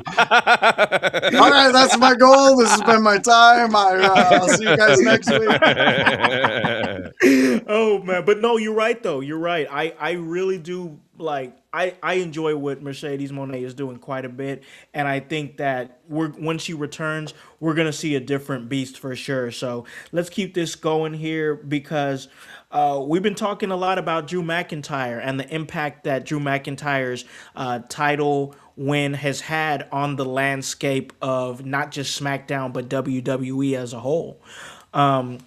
We've seen him win the championship before. We've seen him win with no fans in attendance. We've seen him win and quickly lose.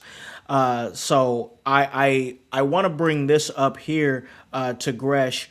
Drew McIntyre's WWE Championship reign, the current one, will outshine every world title run that he's had in WWE in the past. That's true. That might be true, or that's ridiculous. That might be true if they continue to make the character, and Drew make the character make sense. The reason why I said that is because I feel like the reason why the original, I wouldn't even say flop, but the original 2 runs didn't work was because of the pandemic, and they were around the time they were still trying to figure things out because they were so used to playing to the crowd at the time. No crowd. So it's like, dang, how do we book this guy and we don't know if he's over or not? And it was still the old man that was still in charge. So it's like, how do we know if he's over or not? So we just gonna just play hot potato, or not even hot potato. We're just gonna play hopscotch and throw a dart and see if this makes sense. And then obviously the third world title, which was the world heavyweight title run that was only like 5 minutes and 40 seconds. That made sense for his character because it was like he got in his own way, like you said. So for him to win this one is because he didn't get in his way. So I feel like those two coincide, so everything makes sense. So all it's going to take, honestly, is just depending on what they do. But I feel like it may happen if they continue to go the route of, hey, Drew won the title. He did anything to win the title. Now he's going to do anything to keep it. There you go. And the way that Drew has been on his game with this current character that he's been booked as for the last 2 years, yeah, about 2 years. Yeah. I feel like it'll work because it'll be interesting and compelling TV. So, hey man, I'm gonna sit there and watch, and I'm gonna have my thoughts as always. But yeah, I feel like it'll definitely happen. I wouldn't say the reason why I don't never give the definite because we can't predict the future, but I definitely can see it happening because of who's the main character, that being Drew. Yeah, no doubt. No, I'm with it, and a lot of what you're saying I agree with. Kev, where are you at, man?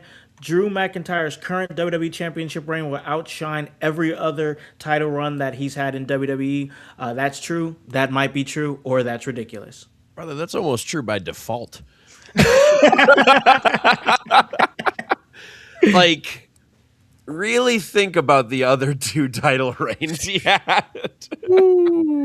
I don't know how it could get less meaningful. Yeah, true. Wow, Mr. Sarcasm, yeah. I don't care. I can't see a timeline where... all right, I can see a timeline because there's a way to do it, of course. Oh, yeah. But I don't know how you can fumble this with like glue sticking to your hands because of what happened before. Yeah. Yep. Because they would have to actively book him so bad for this title run to go south in a way that the other two, like one of them was a transitionary period so that they could further him and Punk. So that one doesn't really count in a sense, but it does. Like, yeah, it was mostly just character development, which really helped him over time, which is great. So I would, looking back on that, I know people were mad he didn't get that title run, but I think it benefited him over time. Mm-hmm. But the first one during the pandemic era, like he held it down for the pandemic era, sure. And he was one of the main players that made it still interesting.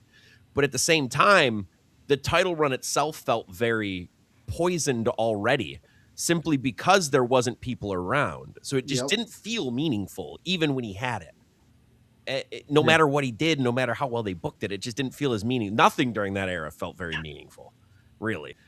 And it was just because it was so weird.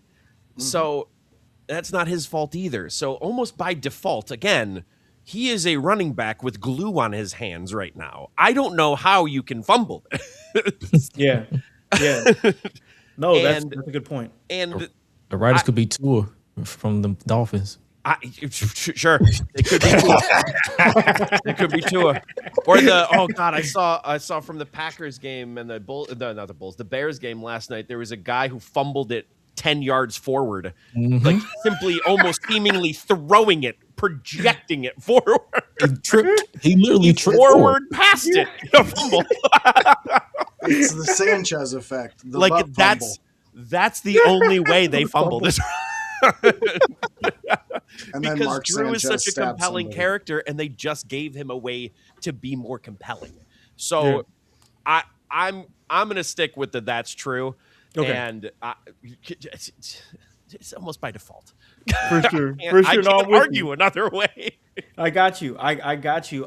Voice, where you at, man? His current title run, him being Drew McIntyre, will be the most significant, outshine every other run that he's had. That's true. That might be true, or that's ridiculous. You have to. Kevin and Josh said it perfectly. I mean, it's almost default. Like you have to. You have to understand that I am looking at it as the producers and everybody associated with making Drew McIntyre or anybody look good, they've had to learn from their mistakes. And those were some huge mistakes. During the COVID era, you gave Drew that title. That's like going to an alligator show and you find out that they removed all the alligator's teeth. There's no danger. There's no attraction to it. It's simply, you could have had a cardboard cutout be the champion at that time. And that sucks for Drew because it took a lot of the venom out of Drew during that era. And now we're at this new era though. And I love where they're building with his character. Every movement matters. Everything goes to making the Drew character exactly what they're trying to present. And that's that Scottish, deranged human being who wants the world to know how great they are and how much work and energy it takes to take down a king like that. And I'm all here for it, but it's all dependent on the writers. And I'm not trying to give Drew an out for anything that he does in this title run.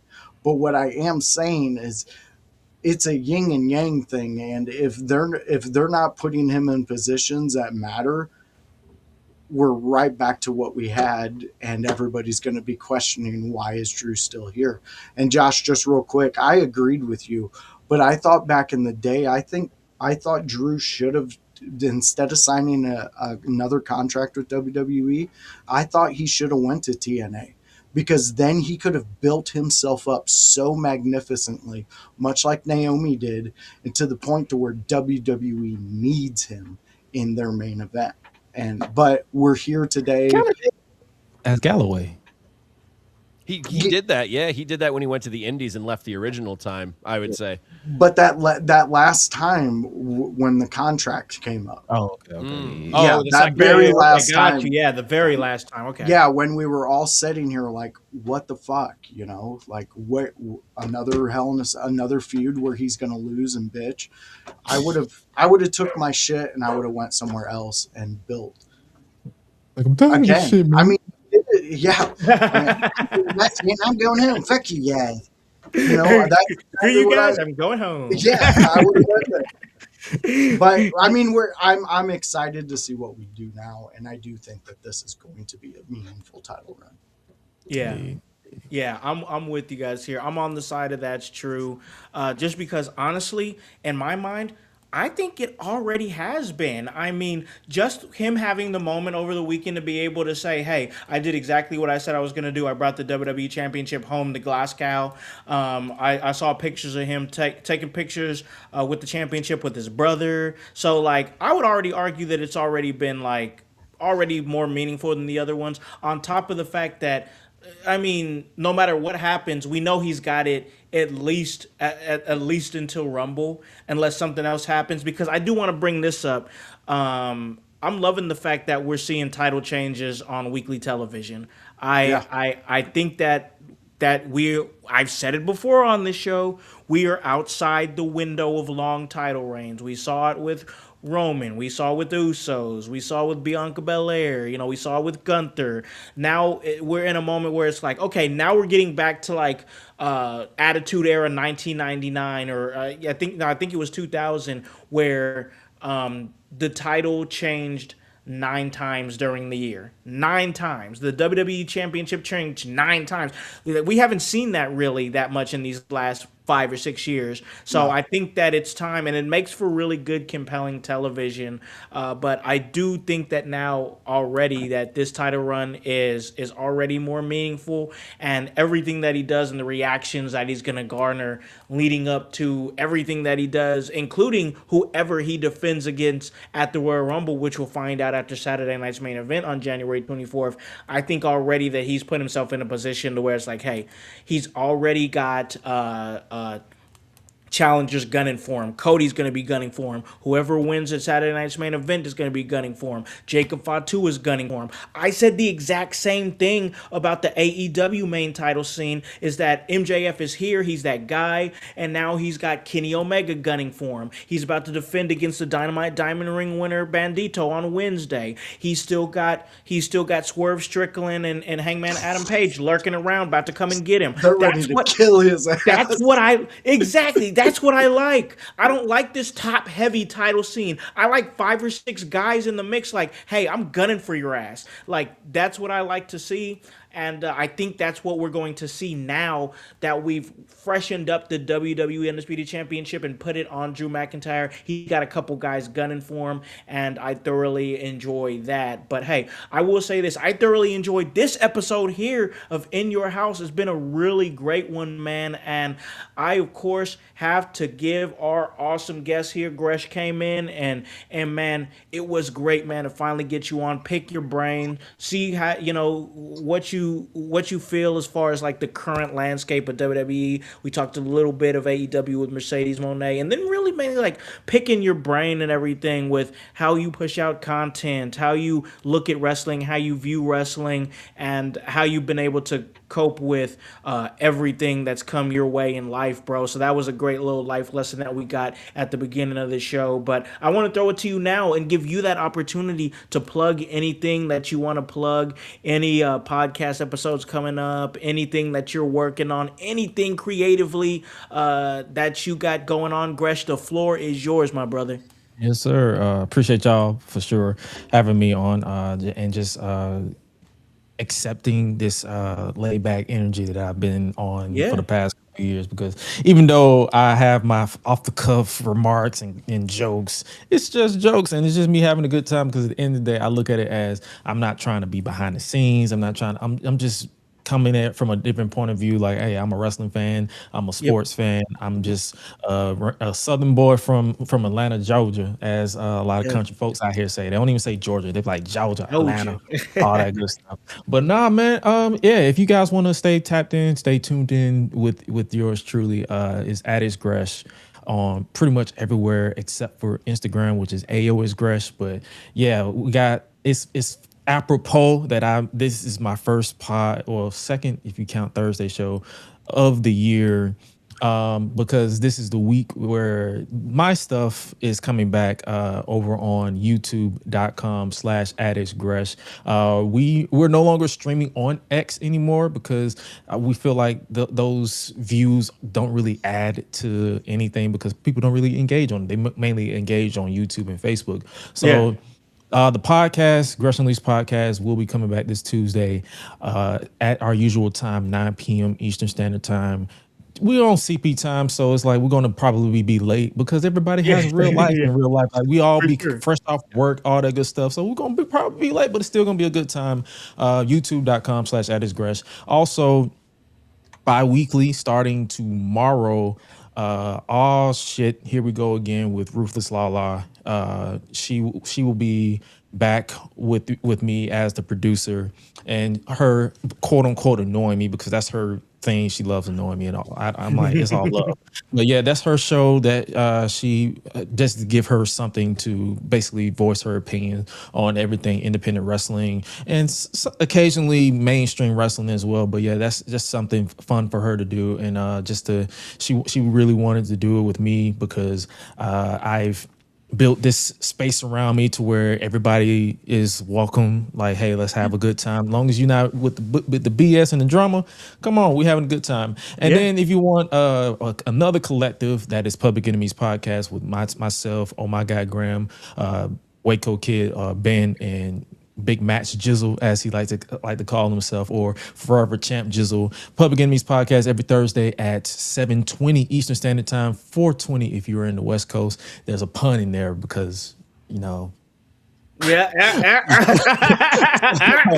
So, like I said, I'm doing it's fun across the board because it's so easy to do because of the way that podcasting is doable online, and like so I can do 4 shows. But yeah, we got a lot coming up, and then obviously stay tapped into the YouTube because we are bringing back the retrospectives next month. I have a lot lined up because if you guys want a little quick snippet, I did a couple of TNA retrospectives like I think almost a year or two ago, but about like certain things that people haven't really been talking about. I haven't seen on YouTube, but I'm bringing that back for Black History Month next month. So hey man, that's gonna be a good time to sit down and bring that back. So yeah, a lot of stuff planned and a lot of stuff that I plan on executing because I'm not putting pressure on myself. I'm just doing it because I'm having a good time now. So hey, let's do it. Hey, I love it, man. I love it. I love the energy that you carry around you, the work ethic that you have, man. We appreciate you coming on and just having a great time with us. And hopefully we can get you back in the future and get a lot more of those opinions, man. So once again, thank you for your time, bro.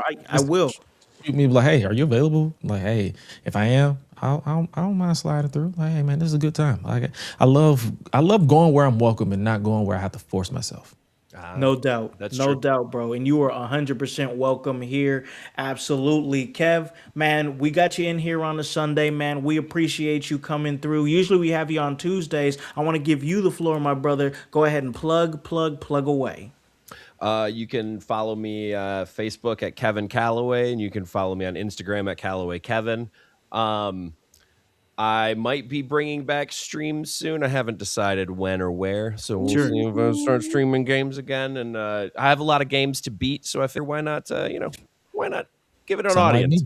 Why not everyone watch me suck at some of these games? You can also I'm gonna be where is it? Oh my God. They opened a new school in Michigan, and I'm doing one of the matches out there on January 28th. They run a weekly show, and I'm working with Christopher Morsif for his birthday. I will be wrestling him and giving him a sour birthday gift. My boy Chris Moore. I swear at one point in the match I will probably yell Chesty at him because that's his nickname. That's my nickname for him. I love it. Go ahead. I'm sorry. I'm just gonna say I'm gonna see Chris in a couple weeks at Emerge. Yeah. Oh yeah, he's coming down into Emerge. I forgot about that. I think you'll see Ray soon too. Yeah, she'll be there too. Yeah, she'll be there February 7th there at Columbus, Indiana. Yep, I'll be there, fooling around backstage, probably doing some commentary, whatever they want me to do. And then New Edge Pro comes back in February, so I gotta defend this boy with another Prove Me Wrong open challenge. So any new kids out there who want some smoke, hit up New Edge, walk out the curtain, eat a pile driver. You know, good business for me, bad business for you, hospital bills and things. But, you know, you could try. We love it. But that will be mid-February, February 17th. I want to say that's the Friday. Sounds like a Friday. Yeah. That sounds like a Friday. That sounds like a Friday. Man, you're out there killing it, bro. We appreciate you coming in on this Sunday and chatting with us. And I know you and Voice are going to get back to it on Tuesday. Hey, speaking of Voice, man, it is your time. You know what you got to do, bro. Plug it all away. Let them know where they can hear the voice, Josh Joseph. All right, fans. So if you enjoyed the shenanigans you got to witness here, why don't you join me and Kevin Calloway where we create some chaos in goblin form over there on Tuesday at 6 p.m. where we break down Raw. It's the Monday Night Raw recap on a Tuesday with your two favorite beards. It's us, it's me, it's fun, and you should be a part of it. Jump in the chats, let us know what we're missing, what you're liking, what you might think we might like. We get a lot of different people in there giving us a lot of their opinions, and me and Kevin, we totally appreciate all the love we get. Ken, you are still one of our biggest fans. I'm glad you shouted out my Bears earlier today. I know doesn't Ken follow Detroit? Yeah, we're Lions fans here in Michigan. Anybody who it's been sadness, but anybody who beats the Packers though, we're used to it. Yeah. So honestly, I'm vicariously living through the Bears at this point. I don't have the deep-seated hatred that other Lions fans do for the Bears. Of the NFC North teams, other than the Lions, I'd say Bears are my second. Because I hate the Vikings, and boy, do I hate the Packers more. Oh, me too, man. I'm there with you. And secretly I do cheer for Detroit when they go further than us. It's usually more often than the others, but it's a great time, and we'll accept you, Kevin. Speaking of acceptance, you like ECW, you like tables, you like fire, you like Sabu yelling at people. Bill Alfonso with a whistle. Why don't you join me and Howse when we go down ECW at the ECW watch along? It's been a fun time. We just got back into the swing of it, and guess what? Yeah. We didn't miss a beat because that's what pros do. So come in. So yeah, exactly, and that's what we want. There's such a fun community that we've built with the ECW watch along. Nightwing, you got a seat anytime you want to co-host with me and Howse. You just got to hit us up and let us know when your time's available on that. Yeah, he's been talking to me, bro. Awesome. 6 p.m. on a Wednesday. You can catch me and Howse doing that. You like Dynamite? We do. And it's a fun time. And you could. It's when me, Tony, OG Tony, and Howse, we talk AEW Dynamite. And it's a fun time. We break it down. We talk about all the things that we love. Willow, you're always in the conversation. So why don't you join us in the chat? Because that would be a spectacular thing. And you know what, OG Tony, I got to say this as a new addition to In Your House on the Thursday, 6 p.m. AEW Dynamite show. Dude, you are killing it. We absolutely love what you're doing. The fans are loving all your knowledge that you have. So we want to say thank you from IYH. And it's been a pleasure, man. Lastly, if you're into looking down rabbit holes and wondering what the hell everybody's doing behind the scenes that control your daily lives, you can join me on The Voice in the Static. That's going to be coming up. I'm telling you right now, I'm getting to the point to where I just got to do it. and we're going to go down some rabbit holes, and it's going to be weird, and it's going to be an outlet for all you weirdos out there who might get tired of wrestling oversaturation. Come be a weirdo with me. It's a fun time. You'll have fun, and you can let your hair down and whatever, let loose. I'm bulletproof. I'm bulletproof. It's like words they're just fun. So come be a fun time over there. That will be starting on Saturdays at 8 p.m. You'll have a fun time, and it's a good, just weird time. Yes, man. Like, listen, you're out there doing great work, and that's another thing with like Tony. Tony's doing like 9 shows a week, bro. Yeah, I know.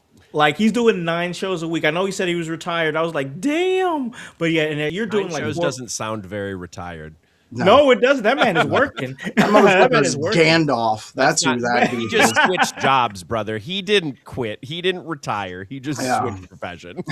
Hey, but he's loving it and enjoying it. Voice, you're out there doing some great stuff, doing like 4 or 5 shows a week, man. I just did 5 shows this last week, bro. Yeah. 5 doggone shows. I slid on the Tuesday show with you guys talking about all the happenings from Monday Night Raw. Then Wednesday, we did the ECW watch along. Last Sunday, we did the house party, of course.